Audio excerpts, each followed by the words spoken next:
Welcome back to the Jack Ash podcast. We're here.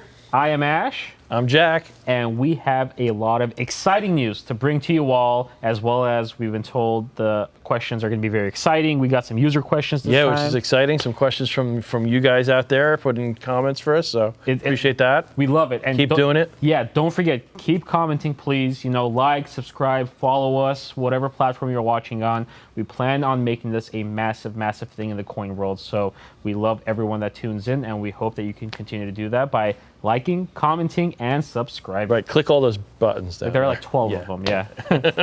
But yeah, let's jump straight into recent events. I mean, the last time we were up here, we talked about a lot, but a lot's happened in the last 2 weeks. There has been a lot. I know one thing that we talked about a couple episodes about those gold Sacagaweas. Yeah. So that's big news. Because the first time we talked about it, I was like, there was one that went in space, and then the next one, we actually fact-checked the whole story. And then all of a sudden, a week later, it came out that they auctioned 7 of them, was it? Or? Yeah, 7 of them. They kept 5 in the auction. Yeah. Yep. So that's wild. What do they go for?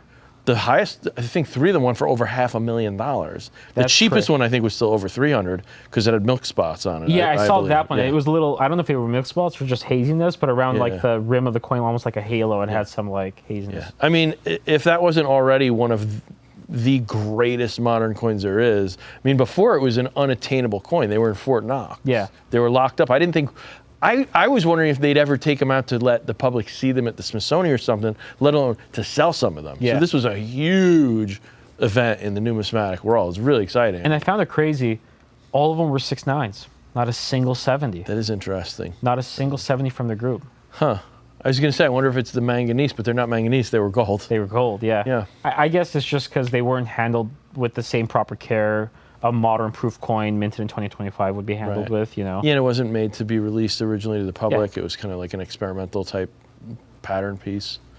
It's interesting. With the 7 original 1999 gold Sacagaweas, they also auctioned off a 2025 gold Sacagawea. I saw that one, the very first one struck, right? Coin number 1. That's pretty cool too. I mean, that's incredible. It's crazy. It didn't come with the canceled dies like the flowing hair did last year. I forgot they did that with that. Yeah. But it's coin number 1, and it was a proof 70, thank God. But and it went for $120,000.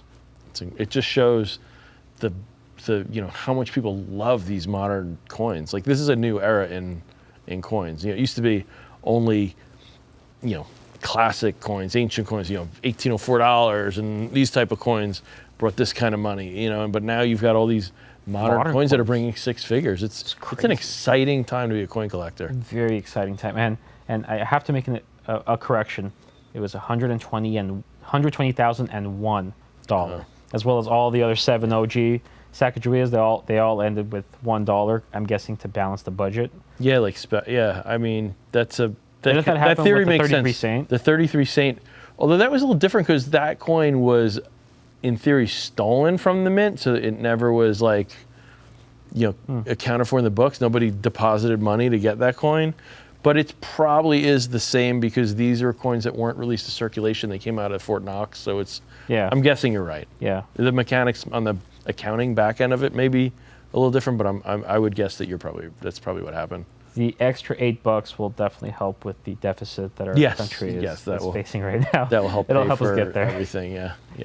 But yeah, apart from that, I heard your presentation for the 2025 S Silver Eagle is very cool. You want to share with the viewers? Yeah. So I had seen earlier this year, like I think March maybe, there was some speculation. There were some press releases. When they were doing the whole Doge searching how to balance the budget thing was happening in our country, there was talk that they were going to close the San Francisco Mint, which I kind of figured was happening.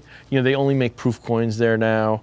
They don't make the bullion proof coins there. So obviously West Point has the facilities to strike proof coins. They strike all the proof Kamems and Gold Eagles and Silver Eagles and things generally. I mean, maybe not 100%, but for the majority. So San Francisco wasn't striking that many coins anymore. So it didn't, I was surprised when I saw it, but it kind of made sense. But apparently those rumors were true. I thought maybe it got forgotten about because I saw they were coming out with the 2025 S Silver Eagle. So it's like, oh, I guess they didn't close it. Maybe maybe it's still happening, maybe it's not. And then like right after I was making this presentation speculating that maybe it's going to happen, it was announced that it is indeed happening. And this is the last S-Mint Silver Eagle, which is, fully bookending the series. I mean, the very first Silver Eagle struck in 1986 was struck at the San Francisco Mint.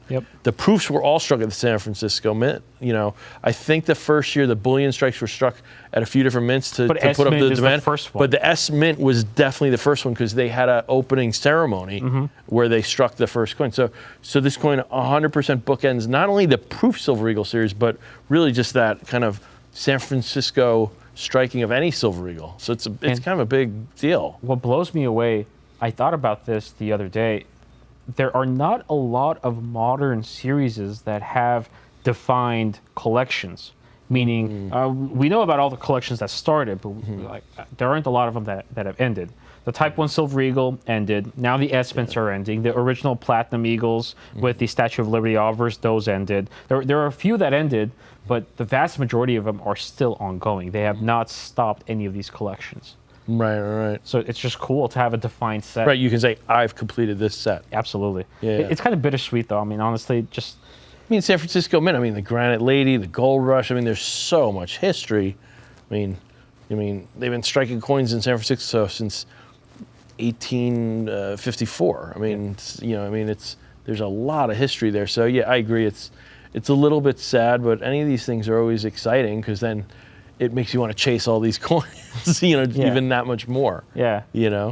And I do want to mention, if anyone watching wants to have a little bit of fun, I think either a U.S. Mint employee or someone from their IT department is either very immature or very cool, or I don't know what you want to call it, but it's just funny. Usually whenever the Mint publishes a mintage for any specific coin, it's usually very round. It's like 12,000 or 8,000 or whatever, 250. Right. Yeah. The mintage of this coin, I'm not going to spoil it for you, but take out your calculator and type this mintage and then flip your calculator upside down, is 158,008 coins. So 158008. Now let your mind speculate on the rest. I tend to think it's a coincidence, but you maybe you're right. I don't know. I think I'm right. Spoiler, it's an old calculator trick from grade school. That's right. Yeah, it's very mature. Well, we got some questions. We do have questions. We will get to these questions right now. I know apparently I offended your wife with one of my last questions because she wanted to know why I called you a low-life schmuck. Yeah, that did happen. I may or may not do that again this week. She's catching up on the podcast. She's like, why did Jack call you a low-life schmuck? I had to tell her that someone else wrote the question, which she knows that person too. She's like, why did he write the question like that? Why don't you just tell her because I don't like colonial coins? I did tell her that. Yeah. And did she agree that you were a low-life schmuck when she heard that? No, she was like, you're absolutely correct. They're boring. Oh my gosh. Yeah, dude. Boring. It's the most historic coins there are. Anyway, let's move on. I'm pulling from the top of the pile? Yep. Okay, here we go. It's all you. Okay. This is a listener question. Oh, great. Which is exciting. Remember, keep giving us comments. We're happy to answer your questions, talk about them on the air here. Ash, why are you a low-life schmuck? No. That's not it. It's settle this once and for all. What is the real king of Morgan dollars? The 1893S, the 1895 proof, or the 1889 CC, or something else? The 93S. Okay. All due respect, the 89cc is not even in the conversation. It's the king of Carson Cities, if you're looking at Carson Cities. Yeah, but of the whole entire series. Actually, Selby Younger is the king of Carson City. God bless him. God bless he was Selby. The best. I love Selby. Great guy. Funniest guy ever. Yeah. Okay, carry on. 93S. I know you're going to say the 1895 proof. We've talked about this before.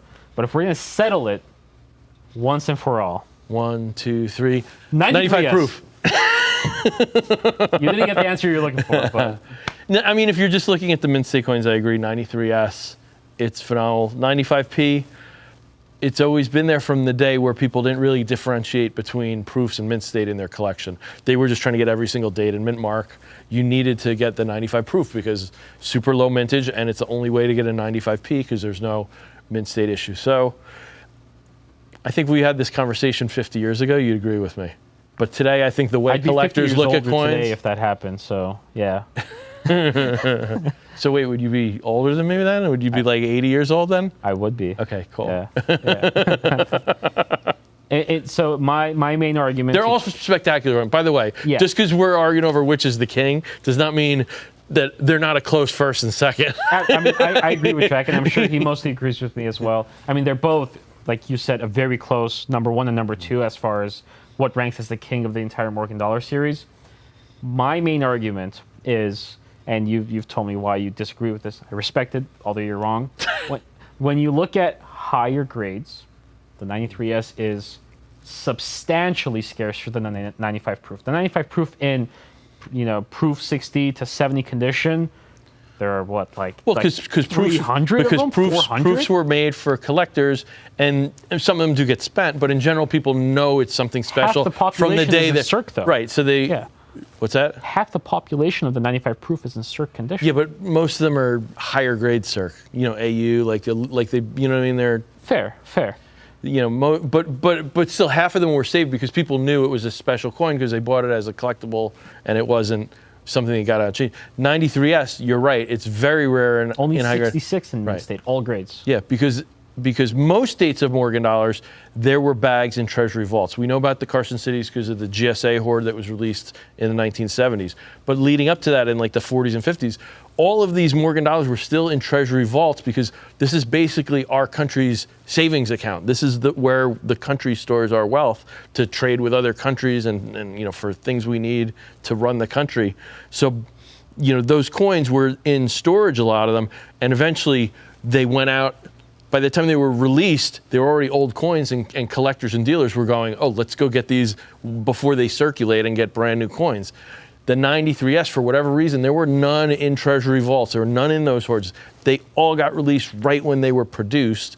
Maybe there was one bag held back, whatever tiny amount. Probably not even one bag, though, if there's only 66 in mint state. Yep. I mean, so, when coins get released into circulation, like the day they're made, they're going to be exceptionally rare in mint state, and that's what happened with the 93S. On top of it, you're talking a coin they didn't make very many to start with. 100,000 is the lowest mintage Tiny of any mintage. circ, yeah. So you got kind of the double whammy of tiny mintage, lowest mintage, and then all getting put out in circulation and being, instead of any bags being held back for safekeeping. So you've got the perfect storm to make an incredible rarity.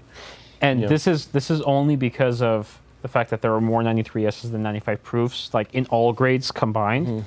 But if both coins had a market cap to them, meaning add up the value of all coins in existence, the 93S is...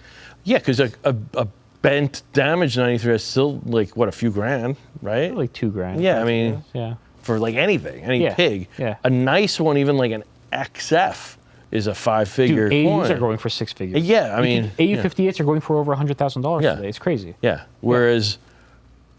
the base level on a 95p is higher, but again, there's not as many of them. Like if you get a circulated low grade, might still be what, 20 grand or something to start. More. I mean, even like for the worst level, even the lowest. The lowest grade, if I'm not mistaken, is like a VF20, and there are like 2 of them. So like you can't really count that as like a. Yeah, I bet a damaged one maybe, but still. Anyway, I guess my point is. Okay, so the cheapest 95W might be 95 proof. Or 95 proof. Yeah, 95W. I'm talking Silver Eagles now. Yeah. Cheapest 95 Morgan dollar might be, say it's 40 grand just for argument's sake, even. Fair, yeah. But how many are there versus the 93S? There's hundreds out there in these grades that are $5,000. There's so many out there. You're right. Mm-hmm. Yeah, the market cap, if you look at it that way, 93S is going to be way higher just by the sheer, 100,000 struck. How many exist? I don't know. 20,000, 50,000. I have no idea. If you look at the certified pops, I'm guessing it's less than 5,000 coins. Is it? Yeah, in all grades. Although those pops don't include damaged coins, probably, right? You like they details don't. grade. So details grade probably doubles it. Sure. Call it 10,000. There's a lot out there you see that are details grade. Like for good coins that are not damaged or cleaned. Again, probably less than 5,000 coins is my guess. Still. So 10% of the mintage maybe if you count the damaged coins and stuff. I'm sorry, fellow listener. We did not really settle this once and for all, but now we at least more clearly defined how we feel because I think we're both right. I think we could agree to disagree that we're both kind of right on this. You're smart. Thanks, man. I can't wait to get one of those questions. Oh, okay, cool. When you were collecting as a kid, Mm-hmm. what was the one Lincoln cent that you could never find? Dude, SVDB. That was like the dream coin as a kid. Always. Really? Oh, yeah. Was that easier than like a 22 plain or a 14D? That's a good point. I was never going to find any of those in change. Like, if you went to a coin store or coin show, you might be able to find them. And in high grade, I believe the 14D is actually the hardest of the three in mid state. No, the 22 plain is. Is it the 22 plane? Easily, yeah. What about in the highest grades? In the 22 plain. Yeah. In mint state, brown, and red, I think there are less than 50 coins in existence. And 14D, I'm sure, is much harder than the SVDB too. Much harder, SVDB yeah. was the first year, so a lot of people saved them. So as much as it's a difficult coin to find, there were a good amount put away in high grade when they were brand new, because it was the first, Yeah. as soon as it came out. But still, it just had such an allure to it. It was just the one coin. It had that low mintage, the famous store. Like, everybody, SVDB was such a grail coin that, I never filled any of those holes in my collection of any of those three. Might be time to go three back. holes. I think it probably is. I think Yeah. it probably is time to Just be able to close the books for good, you know? And by the way, as a kid, I would have been happy to get like a worn out bent one. Now it might be time to go find a really nice one. Yeah. Nice I still red get one. people who never buy Lincoln cents call and ask for an SVDB. Because like when they were kids, even if you never Totally. collected Lincolns, Totally. everyone was looking for one. As a type coin, it's a phenomenal coin because everybody knows what. I actually bought like a year or two ago because I like collect records, I collect all that stuff. There's a record from like I think the '60s, a 45, 7-inch record, that I forget the artist, but literally the name of the song is "Your Love Is As Rare as a 1909 SVDB Penny." I gotta bring it in and show you. I'll bring it in and show it on the show That here. is cool. Yeah, it's really funny. I saw it and I was like, I gotta get this record. Oh my I never listened God. to it. I need to put it on and like play it. Like it's like so ridiculous. Test it at home before you bring it in. Yeah, it's probably bad, but yeah. I mean, I guess my point is though, for it to come into like the pop culture lexicon enough to be, some guy wrote a song about it. You know what I mean? Wow. Like it's just that iconic. It's been iconic for forever. That's cool. So I'm gonna go SVDB, even though technically you're right. The 14D and the 22P are probably rare. Actually, one I've always loved too, just because it's so wild. Like looking at it is 55? the 55 double die. Like I've just always loved the look of that coin. Like you look at it and it's so dramatic, Yeah. But anyway, I'm still gonna go SVDB. 20th century rarities, like the really popular ones that transcended just numismatics, SVDB, three-legged I was buffalo, gonna say 3-legged buffalo.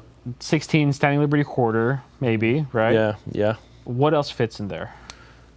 From 20, like the really popular I was one. gonna say, besides SVB, I was gonna say 3-legged buffalo. Those are ones that people don't collect coins they know of. Yeah. Like they're so famous. What else is there? I'm trying to think outside of those that like everyone knows. I mean, in the coin world, you'd probably say like a 1916D Mercury dime. That's another one. Outside of coins, maybe people don't know that one, but in the coin, like if you collect coins for a short period of time, that'll hit your radar. Yeah. You know what I mean? That's about it. Yeah, that was the one I was missing, the 16. Yeah. It's kind of popular. I hear a lot about I hear a lot of people talking about that coin that don't collect Mercury dimes, that just want a 16D. Well, it's in the category, yeah, where you collected as a kid, you never filled that hole, you always wanted one. Now you're collecting. Liberty had $20 double eagles, but you want to get that handful of coins that you always like pined Dreamed for of. as a kid and dreamt about as a kid, and you can afford it. That goes in that box of coins for sure, like that type set. So, my turn. Yeah, your turn. All right. What is your favorite design used on the nickel? Buffalo. Oh, no. I went too fast. The shield nickel. Really? Yes. Really? It's beautiful. I love it. Really? We've talked about my love for the 2-cent piece. Yeah, similar And they design. have this very similar design. I'd say basically the same exact design if you ask me, honestly.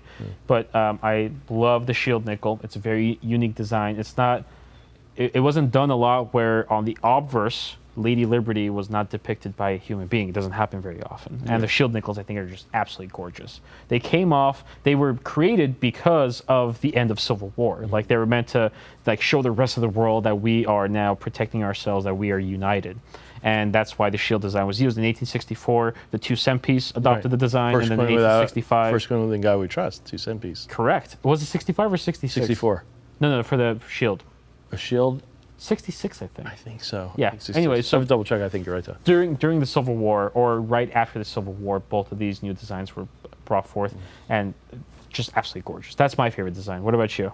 Buffalo. Buffalo? Shield is cool. It's a very close second, but it's a very different type of a thing. The Shield is a more simple design. Obviously, it's kind of a little understated design. But to me, the Buffalo is just, kind of going back to your conversation about coins people know about, like maybe, even beyond the three-legged Buffalo, like the Buffalo nickel is a coin that, it hasn't been in circulation since 1938. Maybe they were in change. My parents talk about as kids, they'd find them they were still circulating maybe into the 60s. But everyone knows what Buffalo nickel is too. And it's cool because James Earl Fraser, that was like his whole goal was make a coin that even if you don't read English, you can't read the motifs, the mottos on the coin, you're gonna look at this coin and go, that's an American coin. And he nailed it. You've got that Indian chief, that Native American chief on the obverse. You've got that technically American bison, that buffalo on the reverse. It's just, it's from that Renaissance era, so you're working with the best artists of the day.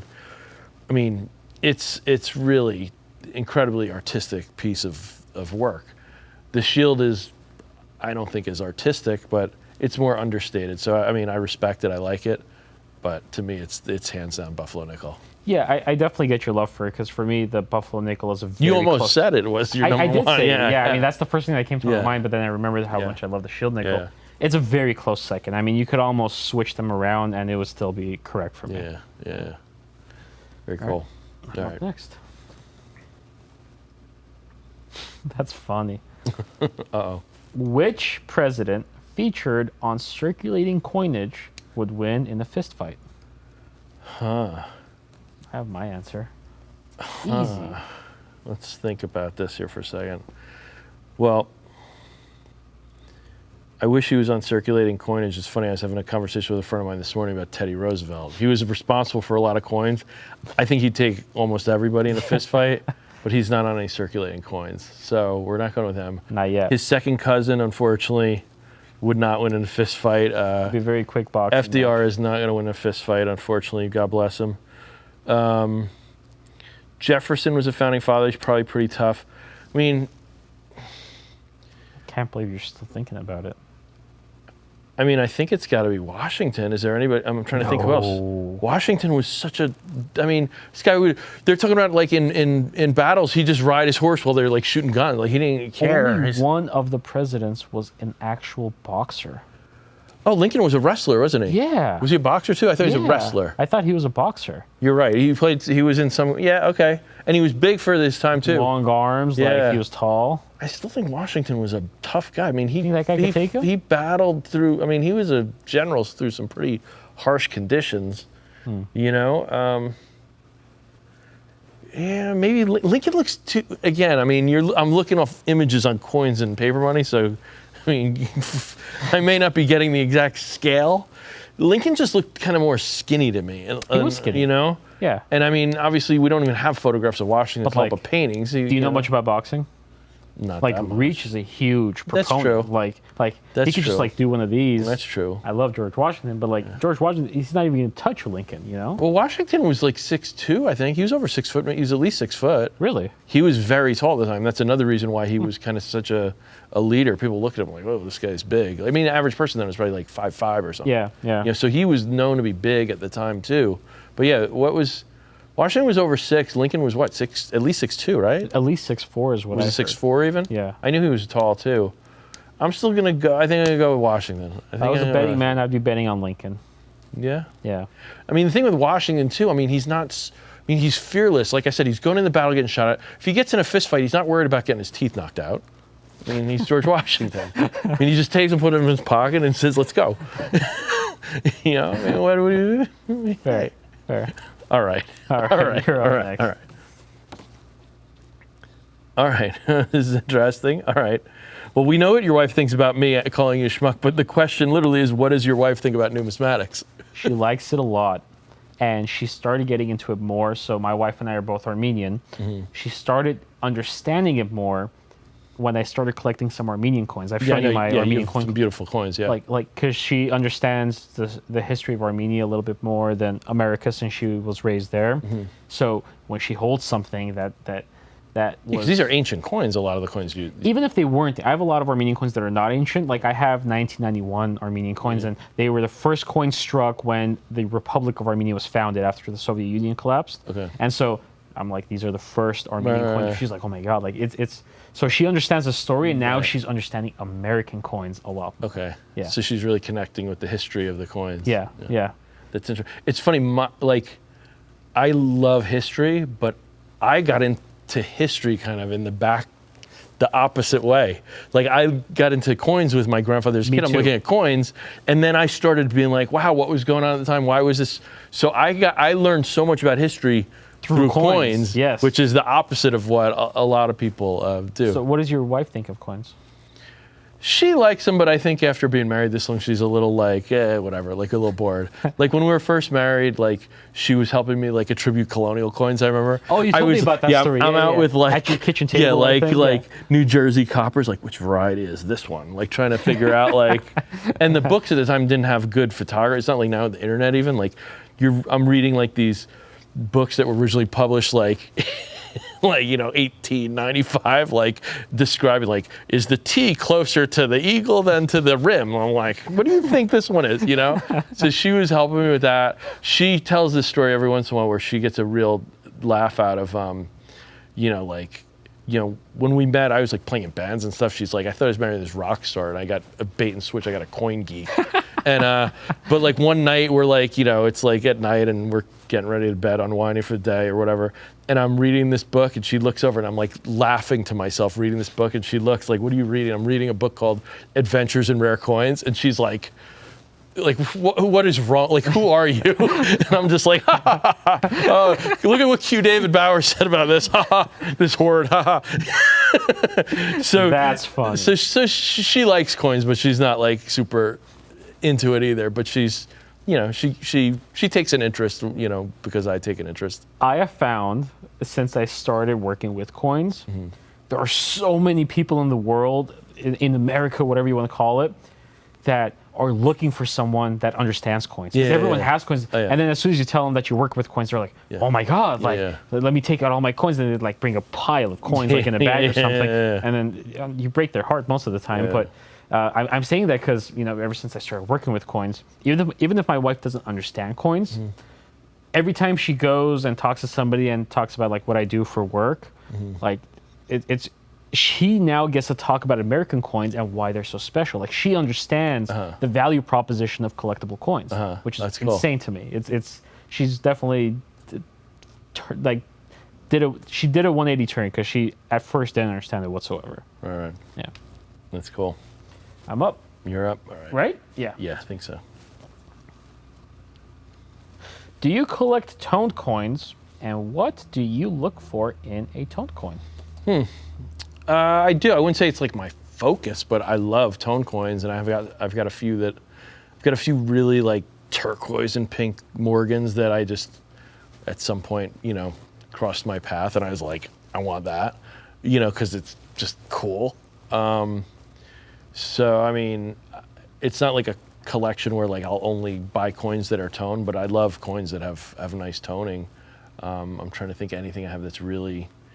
Like I said, I have a couple Morgans that aren't the highest grade, like 62 or 63, but just the color was like wild, so I picked them up.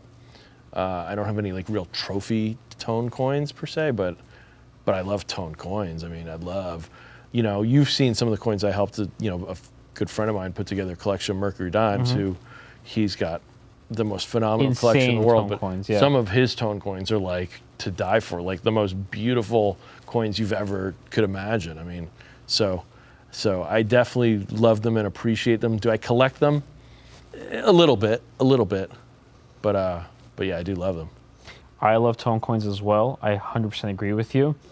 I've never bought a tone coin, and I don't think I could ever collect tone coins because they all look so different. Remember when we talked about how with the state quarters, how I didn't like that they all had a different design on them, and you said that was the. I just say that's the thing I love about them. Yeah, I think it would be hard for me to get into tone coins because they all look completely different from one another. Yeah. But I think they're beautiful. Again, I think that's the beauty of it, is that they are all different. You know, the thing too about collecting tone coins is it's hard. It's hard. If you're collecting Morgans, say, you can collect tone coins because they were stored in those vaults and in mint bags and stuff. There are toned examples for a lot of different dates and mint marks and things. But just the fabric of the type of, I'm not sure why, but the way the luster and the surfaces seem to take to attractive toning. The way they're stored seems to give them attractive toning. There's a lot of other series where you almost never see, like piece dollars almost never come with attractive toning. Like if they have toning, it's usually brown or it's like milk spots or like, so if you're trying to collect something outside of Morgans or certain series, you know, Mercury dimes come very nice. But you know, if you wanted to collect, you know, I don't know. Sometimes Franklins do as well. Franklins come beautiful. Some Buffalo nickels, they have a different look, the nickel than silver. It's a little more pastel. And radiant. Yeah, they have some beautiful toning. But there's some series you just don't see with nice toning. Like the piece dollar, for example, I've never seen a nicely toned piece. You don't see them with nice toning. Gold. Yeah, gold, because it's such an inert metal, you almost never see toning on gold. In fact, I've only seen one gold coin that had nice toning. Remember the Supernova SS Central America? It was a beautiful crazy coin. wonder coin. Yeah. Right, it was like a 6M plus, wasn't it? Correct, Or some yeah. crazy. I mean, that was like probably the most valuable 57S on the whole boat, right? I mean, that was like the record monster. I think it went for like 380,000. Yeah, and to me, that's probably worth more than that today. I mean, In a market where regular 6.7s go for like 150, you know, it's because of the toning. Like it was so unique. I think even for like double eagles, it's incredibly scarce to get something that looks like that. Yeah, you never see toning. It's only because of the weird conditions it was stored under. Yeah. You know, my turn. Yep. All right, Ash, please explain how to pay. What? Please explain how to play baseball. Wow. That's literally what it says. Here, I'll give a little backstory. Actually, no, you go first. No, you go first, actually. Give me some time to gather my thoughts. You go first. Ash is not a sports fan per se. I don't think he like despises sports or anything. I He's don't just hate not sports, just not into it. So like a couple years ago at a coin show, instead of going to dinner, a few of us, you know, friends of mine said, let's go to a baseball game and get dinner at the baseball game. So Ash went to his first baseball game, and we're trying to explain the rules. So let's see how well you recall the rules of baseball. Okay. All right. So hear me out. You have a guy in the back that catches the ball if there's a strike or a ball, right? You have the batter, you have the pitcher, and you have all the people on the field that are supposed to catch the ball if the batter hits the ball. Am I doing okay so far? That's pretty, yeah. So, 3 strikes and you're out. 3 balls and you walk 1 base. 4 balls. 4 balls and you walk a base. Yeah. I can't believe I remember that. And then Pretty good. if you hit the ball and someone in the field catches the ball, you're out. Doesn't matter if you get to a base. Right on a fly, yeah. Yeah, correct. But if it hits the ground first, then you get to run until one of the basemen, if that's what they're called, can catch the ball with one part of their body touching the base that you're running to. This is pretty good. And if you run all 4 bases, it's a home run. There are 9 innings. Yeah. 9? Yeah. Holy cow. 9 innings. That's all I got. That's pretty good. I mean, I don't know. I don't know how much detail we have to get into here on the podcast. I think I give you a pretty solid grade on that. That was all right. Thanks. Now, That was all right. if you like, just throw me into a baseball game and ask me who's winning, I could not tell. Yeah. I have no idea how to determine who's doing better or anything like that. But I mean, it's pretty cool. I like the statistics aspect of it. That part is pretty cool. I can see that part. Yeah. Well, very cool. We're going to sign you up to join a T-ball league, so I'm proud of you. One of our colleagues that sit close to me is forcing me to love baseball, literally. And he has stated, for no reason, he has decided that I am now a fan of the Yankees. Okay. Because he said I had to pick a team to start getting into sports, and he picked for me. It's a good team. I mean, I grew up in, not far from Yankee Stadium, and my little nephew Henry, hey Henry, love you, buddy. He is a huge Yankees fan. He's still little? He's what is he? He just had a birthday. He's in like 5th grade, I think. 5th grade, I think. Oh, he's really young. Yeah, Okay, yeah, okay. All right. Cool. Anyway, so yeah, go Yankees. All right. I tried my best. I think I did well with the baseball lore. That was pretty good. I was impressed. You would love answering this. I think it's a great question for you because you have Okay. more of these than me. What is the most unusual non-coin item in your numismatic collection? So it has to do Unusual? with numismatics, but not a coin. I mean, I've got a lot of old like books and I would count medals, by the way. You have a bunch of those. Or Medals, tokens, Yeah, I have a bunch obsolete currency you have. Yeah, actually, obsolete currency. You know, I have one of my favorite items. I'm glad you mentioned the obsolete currency. Actually, the thing on my wall too is Yeah, what were those called? The shield-looking thing? well, there's the shield, which is a fractional currency shield. So in the Civil War, there's a shortage of change. So the government produced what they call fractional currency. So it was paper money that was for like 50 cents, 25 cents, 5 cents. And there were different series that came out, like different years and different issues. So there was all these different small size notes that were circulating at the time. So what the Treasury Department did was they made a shield. So it's basically like a poster, but it has like an image, like a shield in the background. And they printed they're actually one-sided. So the obverse and on paper money. One side's just blank? Yeah. So on paper money, they don't call it obverse, reverse. They call it face and back. So they printed them and they arranged them on this shield like a poster, and they would sell these to banks for like I think it was like $4.50 or $5, and the banks would frame them and put it on the wall. So when people came in to the bank with these notes, they could turn around and look at it and be like, "Oh yeah, this is authentic." Like it was to compare to make sure it wasn't a counterfeit. So I have that in my office, which, you know, I always wanted one because I felt like that's like now you're like a real old school coin dealer because all the old coin dealers in the old days had them in their office. The one I have actually was cool because it came with a letter, like with a pedigree from I think it's the Secretary of Treasury. It's one of the guys who actually signed this, the signatures on the notes. He's one of the guys who signed it. And there's a letter to like some friend who was like, "Oh, thank you for the hospitality when we were visiting you. Here's one of those currency shields I told you about. There's not that many of these left. Here's a token of my appreciation." So it's got the whole letter with it. So, I mean, that's just a really cool item that I love. I have the printing plate from a stock certificate that has the vignette. It was for they were raising money to dig the tunnel under the Hudson River, which was at the time called the Hudson Train or Hudson Rail or whatever. But anyway, it later became what's known as the PATH train, which is the subway I would take from New Jersey to New York when I lived in New Jersey and worked in New York. So it's literally a image that's a cutaway view of like the tunnel going under the river. And you see the buildings in New York and the buildings in New Jersey. So that's one of my favorites too, because it's the plate they used to actually print these stock certificates, a metal engraved plate. And I used to ride that train every day, so I was like, "Oh, I got to buy this." That's cool. So I don't know. I've got a bunch of neat stuff. I could probably go on for an hour, but those are two highlights. We can recycle that question again in a month, and I'll probably have some different ones. My favorite, and I can't go into too much detail. You'll understand why. A good friend of ours who purchases coins, is a big-time coin collector, is also part of a band, and he gave me a commemorative medal/coin for his band several years ago. Oh, that's really cool. Very cool.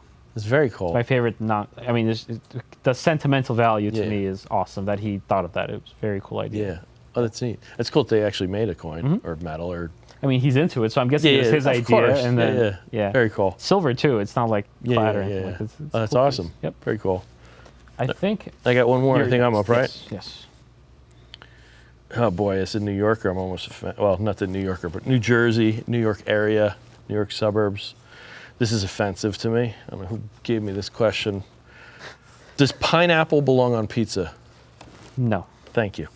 You're welcome. You can live. I know I'm going to get a lot of haters for this one. This is a controversial topic. I've had it twice. I'm not going to lie. Like, I don't necessarily mind it, but it's like saying does pineapple belong in pasta?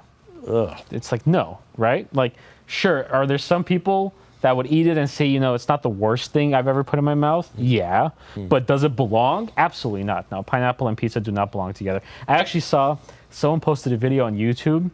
They went to Italy, and in Italy, there's this like long menu of different pizzas you can get. They have the margherita, the diavolo, which is like their pepperoni pizza and stuff like that.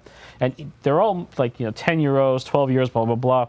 And then the most expensive pizza was pineapple pizza, which Pineapple's probably hard to get. They grow them in Hawaii and you got to ship it all the way to Italy. Well, listen, pineapple pizza costs 160 euros because they're messing with you. They're like, if you're that dumb to get pineapple on your pizza, at least we'll make a few extra bucks here and charge you 160 for it. Oh, that's funny. It's hilarious. That's funny. I actually had I have a buddy of mine who is like, I joke that this guy is like he's like a caricature of a New Yorker. He's like, if you think of like the most stereotypical New Yorker, this guy is that.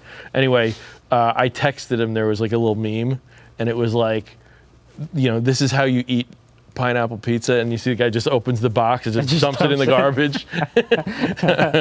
I'm sure we're talking about asking people, please comment things you want us to talk about. This is probably gonna get more comments, and everybody's gonna tell me, go to hell for not liking pineapple pizza. No, but most people are on our side. Really? Yeah. I feel like a lot of people are very only people really like this. I feel like. I don't know. A lot of people are big on the pineapple pizza, but I don't even like pineapple. I mean, I love pineapple. I throw away the pineapple lifesavers, let alone so. I love sour fruits and like tarty, tangy. Yeah. I love those flavors. So for me, pineapple is up there with passion fruit and lemon. Actually, I like passion fruit. I like lemon. I wouldn't put either of those on my pizza though. I wouldn't either. Absolutely not. Last question. All right. That's a great question. What is the most important life lesson that you learned from coin collecting? Oh, jeez.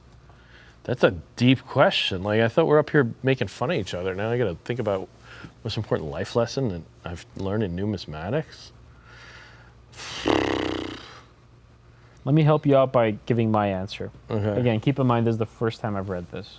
The life lesson that I learned is that stories and history truly do bring people together, because if two coin collectors come together and can actually talk about coins, they will find that they have more things in common with each other than they originally thought.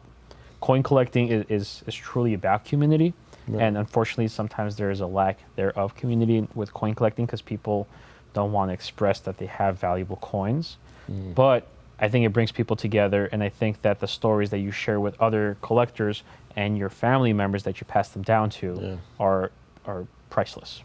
Yeah, it's funny. The first thing that popped in my head too was just thinking about, my relationship with my grandfather and how we, he shared this hobby with me and he collected coins. He shared, his grandfather was the one who introduced him, and I was just thinking about kind of how it created such a connection and a bond between me and my grandfather, and I miss him. He was awesome, but it's kind of not that different than like your sentiment on it. Like, I think it's that, it's something that you build real relationships with. I have so many friends from just dealing in coins over the years. Collectors, dealers, and things, and of course that it really. Me and my grandfather were close anyway. We'd go fishing, we'd do different stuff, but like we really bonded over this thing together. And I feel like kind of the fact that I made it my profession is kind of a partial, somewhat of a tribute to him, like, and honoring him. So I guess it's not like a numismatic lesson per se, but I think it's just about family and relationships and things like that. I don't know if that's the answer anyone expected, but it's harmless, fun, that also adds value to your life. Yeah, and you learn a lot. I mean, like I said, I learned so much about history through collecting coins. All these stories and life lessons. So, I agree with Jack 100%. I think everything he said is spot on. Well, I mean, think about it too. Like, it's turned into something that you and your wife talk about. Like, what I mean? Like, hopefully my son gets into it. My future grandkids. Yeah. It's cool. My parents didn't know coin collecting was a thing. Now they collect. Yeah, you said coins. your mom collects coins. My mom collects coins. I never in a million years thought that would be possible. But like one day, like 7 years ago, she just called me and said, "Hey, I've saved up a few grand. Like, I want to buy a gold coin." And she started from there, and now she has palladium, gold, silver. Well, you were telling me just recently, she was like, "Oh, look at these coins I bought." You're like, "What?" Yeah, she's just been buying gold on her own. Like, usually she asks me for advice, but now she's a pro. she apparently so. It's great though. We have something to talk. It's awesome. It's cool. It's Yeah. cool. Yeah. So anyway, That's it. I guess that's our show for today. We're ending it on a bit of a more somber note, but like in a happy Yeah, but not way. somber. It's a little more happy. serious, but it's Yeah. it's a happy note. I mean, we have a lot of fun with this hobby of ours, and we don't take it too serious. But I bet you we most just share people it. watching share the same sentiment that we just shared. I think you're right. I agree. I agree with that.